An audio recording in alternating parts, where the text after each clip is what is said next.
Hey guys, what's going on? Now I know I said the next games I will be reviewing will be Tales of Iron and Shadow Torch, but those games won't come out until September 10th and the 17th. So I gotta have something in between until then. So today we're going to be reviewing Arietta's Spirits. That is a pixel art indie title developed and published by Third Spirit Games for the PS4. Okay guys, first off I want to start with the game's look. It has a really beautiful pixel art style with the colors really popping out. You can especially see that in Arco's blue color palette and even Arietta's red hair, which always made it easier to focus on her whenever there were like multiple enemies on the screen. And in fact, I think the devs did that on purpose just for the player's benefit. Yeah, everything about the game is pretty easy on the eyes, giving the game a sense of calm tranquility as you explore the forest and nearby caves. And the music that plays further accentuates that feeling. Its musical approach kind of reminds me that of Minecraft, playing soft, soothing melodies during your adventures in the forest, but playing little to no music in the caves, as if to give that creepy, eerie, dark feeling, as well as intensifying only during boss fights. Ah man, but speaking of the boss fights, which is probably one of the game's highlights, you see, Arietta's Spirits isn't really a hard game, like not at all, with most of the enemies being taken down in like 2 or 3 smacks to the face, which can make you feel totally overpowered in the beginning. The boss fights, however, are a tad different. With the exception of the final boss, they're not too difficult, but enough to challenge everything you learned so far.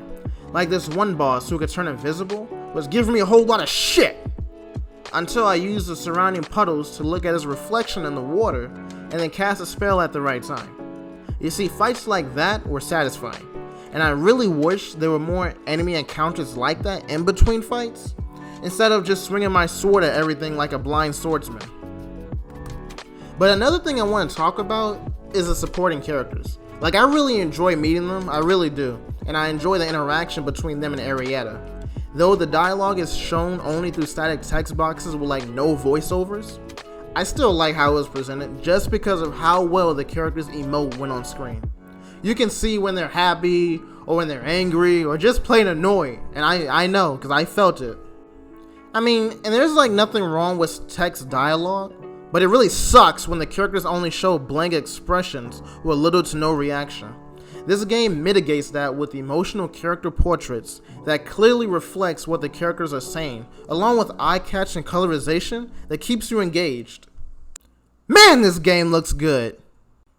But good character emotion or not, my only gripe with this is the fact that they weren't fully fleshed out enough. I mean, we get a bit of their backstory, just enough to get us interested in the character, and then that's it. Like, that's it.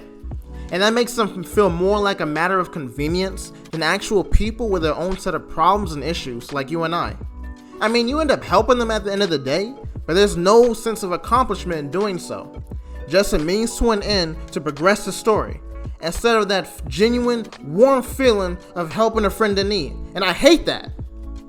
I mean, really, you can't introduce me to these interesting characters and expect me to forget about them like an hour later as if it was a one-night stand that keeps blowing up my phone the next day. No, and by the end of the game, I had more questions than answers concerning them. I mean, at this point, I would have taken a whole bunch of flavor text if it meant further fleshing these characters out. Yeah, and I get it, it's an indie title, yet good characterization is one of the defining factors that makes video games good and worth investing hours and hours into. And you know what, while I'm at it, I may as well discuss this because I cannot ignore this part whatsoever.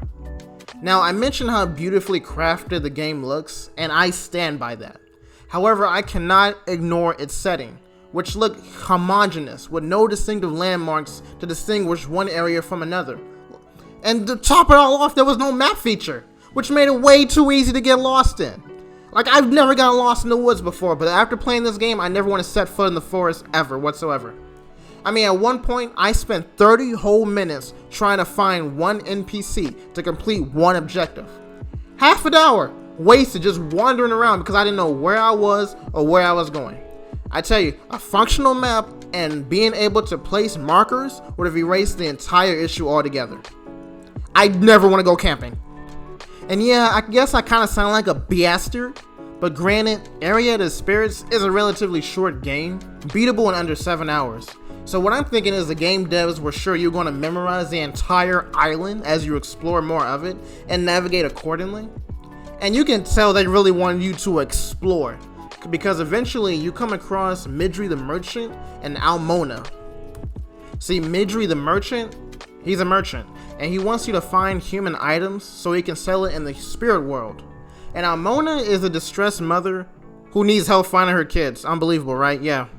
But both side quests require a sense of basic exploration and curious mind, which are pretty easy to complete. And I thank God I did, because the rewards they gave me ended up helping me beat the final boss. No joke. I would not beat the game if I did not do these 2 side quests. That's ridiculous, I know. You know, it's clear that Arietta's Spirits was heavily inspired by the Legend of Zelda series, mainly A Link to the Past, which has no freaking map! But with that being said, Arietta's combat style is very similar to that of the Green Hero.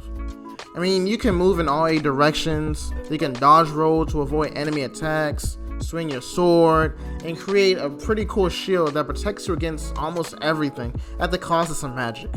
Now, I don't mean to end this review on such a sour note like a disgruntled customer on Yelp, but I mean, at the end of the day, I want to say that Arietta's Spirits is a pretty good game, and I highly recommend it to people who enjoy the Zelda series, and people who like games in general.